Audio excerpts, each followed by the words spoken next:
How do you view the agreement on security guarantees being discussed between the U.S. and Ukraine? Did the last meeting of the American delegation with President Putin bring concrete results? Judging by the current situation, how realistic does peace appear?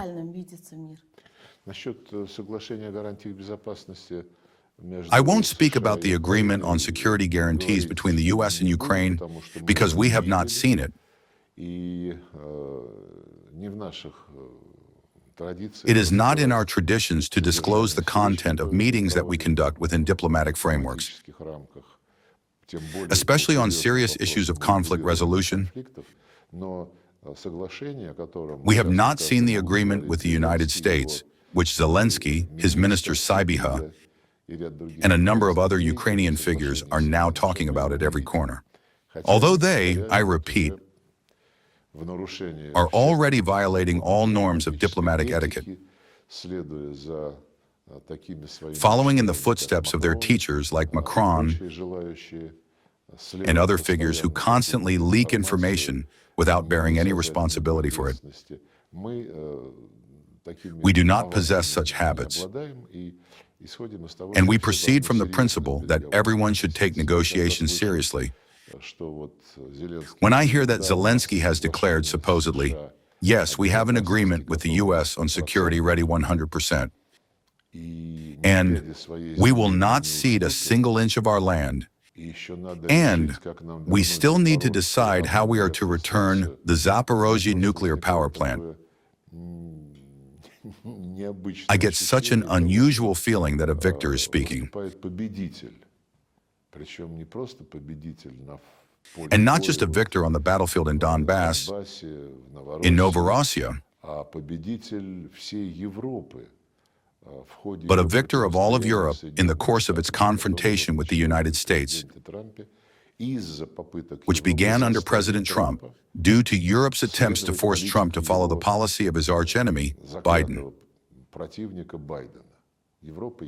Europe clearly, well, did not just overestimate its strength, it could not even observe the decencies here, could not treat with respect the policy that the new president began to conduct on the world stage. Zelensky, for example, reproached Europe, saying that it behaves too softly with Trump, that it is necessary to be tougher, that it is necessary to involve them in more active support for the war. This was in Davos. Therefore, we do not know about the security guarantees, but what we do know in this connection is that, first of all, the question of what will happen next. What will happen after the conclusion of this conflict? It has been said many times, our president has often reminded of this, that a ceasefire, which Zelensky is again seeking, for at least 60 days, and preferably longer, is unacceptable to us.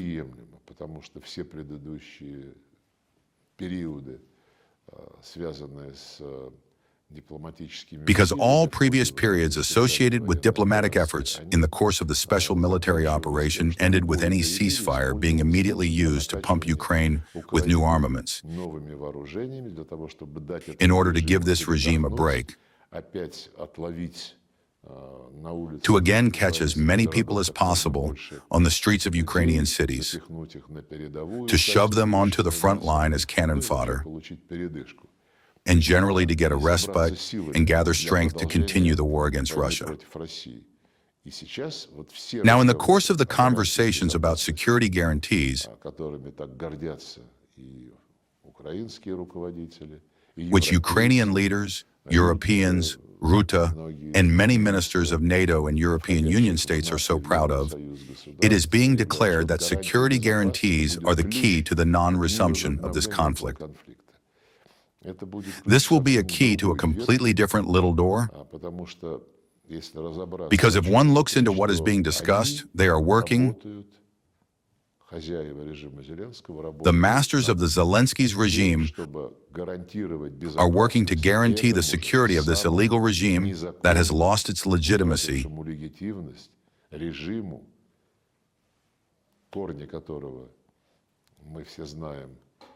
the roots of which were planted during the coup d'etat in February 2014. And now this regime and its successors still rule in Ukraine and remain the West's proxies for the constant irritation of the Russian Federation and the creation of threats to our security. And you know, it's interesting. By the way, I discussed this topic a long time ago with my Turkish friends as well. And when there were occasional contacts on the sidelines of the Organization for Security and Cooperation in Europe, with some Western colleagues, everyone said, we need security guarantees, security guarantees. Security guarantees that were honest were formulated in Istanbul in April 2022, following, I think, 3 rounds of negotiations, which were excellently organized by our Turkish friends. Furthermore, these were negotiations that the Ukrainian side requested shortly after the start of the special military operation. We began them, as you know, in Belarus, then moved to the beautiful city of Istanbul, where several rounds took place. These rounds concluded with the agreement on Ukraine's initiative of the principles for a settlement. There were security guarantees there as well. Security guarantees were envisaged for both Russia and Ukraine, and for that entire geopolitical territory in general, with, well, European guarantees included. These guarantees were provided by the 5 permanent members of the UN Security Council, including not only the USA, France, and Britain, but also China and Russia. Plus, it was proposed that Germany and Turkey join the guarantor countries. And this was not our format that was approved. This format was proposed by the Ukrainians. It was clearly stated there what security guarantees mean: the absence of foreign military bases on the territory of Ukraine, no exercises with the participation of foreigners, unless such exercises were approved by all guarantor countries. Everything in detail and specifically. If suddenly someone violates these guarantees, then the guarantor countries take measures to stop these violations. And these measures were written quite in the spirit of Article 5 of the treaty, the Washington Treaty of the North Atlantic Alliance. We, well, you know about this, agreed. President Putin and President Erdogan discussed this more than once. But then a certain Boris Johnson arrived in Kiev and forbade the signing of this already initial document, on the basis of which a detailed treaty was to be developed. The head of the Ukrainian delegation at those Istanbul negotiations, the leader of the presidential faction in the Verkhovna Rada, David Arakhamia, spoke about this openly and repeatedly in interviews, as if to say everything was ready, but Boris Johnson said no. This reflects, among other things, the degree of independence of the Ukrainian regime, and at the same time the degree of adequacy of those people who at that time led and continue to lead former colonial powers. It is very difficult to get rid of the habits of leading everyone and everything. Therefore, security guarantees that would strengthen a regime that has lost its legitimacy, a regime that is the only one in the world to have abolished the entire language of an entire people, that has banned the canonical Orthodox Church, that, excuse me for once again referring to Turkish realities, has become a mere pawn in the hands of the West and a pawn in the hands of the Patriarch of Constantinople, who has taken a course toward the dismantling of orthodoxy. As we know, this began with the support of the Biden administration.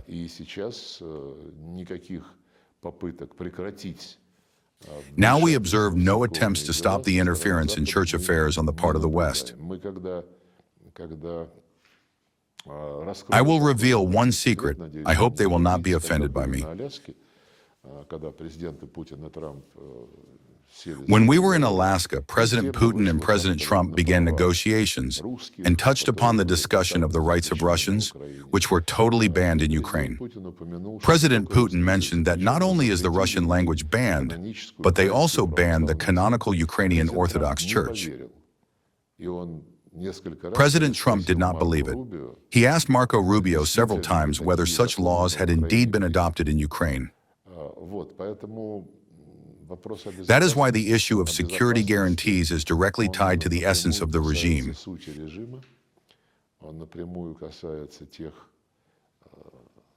It is directly tied to the absolutely unacceptable, disgusting statements that Zelensky makes. The other day, he called for killing 50,000 Russians. Supposedly, it is necessary to kill them and put them out of action. Only such a figure will ensure victory. The inadequacy of this man is visible to everyone. And I will note that, to this day, the Ukrainian constitution still contains a requirement, one that has not been repealed,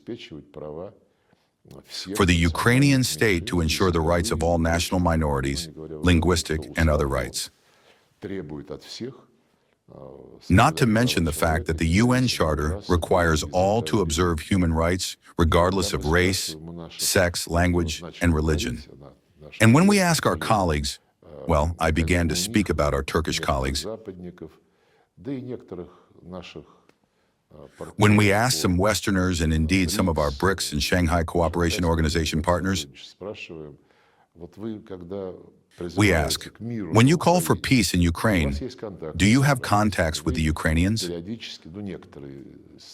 Well, some of the Central Asian countries, the South Caucasus, occasionally send humanitarian aid to the Kyiv regime.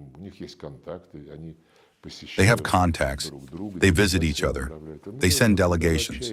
We say, when you communicate with them and call for peace, for a search for a mutually acceptable approach, do you mention these topics concerning human rights, linguistic rights, religious rights?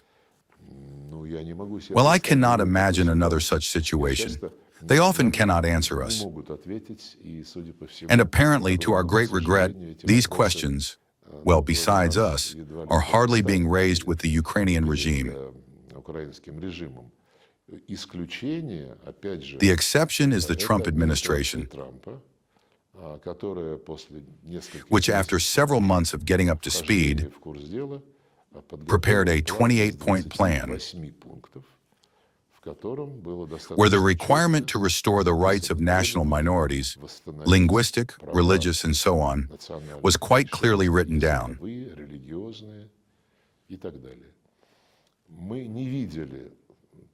We have not seen that document which Zelensky constantly calls the 20-point plan. It, as we understand, the Ukrainians and Europeans have reworked compared to the original U.S. plan. And now they are trying to sell their vision of this peace to the American administration. We still have not seen it in its entirety. But those intermediate variants already do not contain the requirement to ensure and respect the rights of national minorities. It is only stated there that the parties must show tolerance and be guided by the norms of the European Union. On what grounds? We know the European Union norms regarding human rights and humanitarian issues. They absolutely do not correspond to, on the contrary, they contradict traditional values, including those of the great world religions, such as both Orthodoxy and Islam. It is unclear to us in what way they want to rehash all this now. Again, the EU is trying to wedge itself into what seem to be emerging positive processes in order to reverse them. So regarding security guarantees, that is my answer.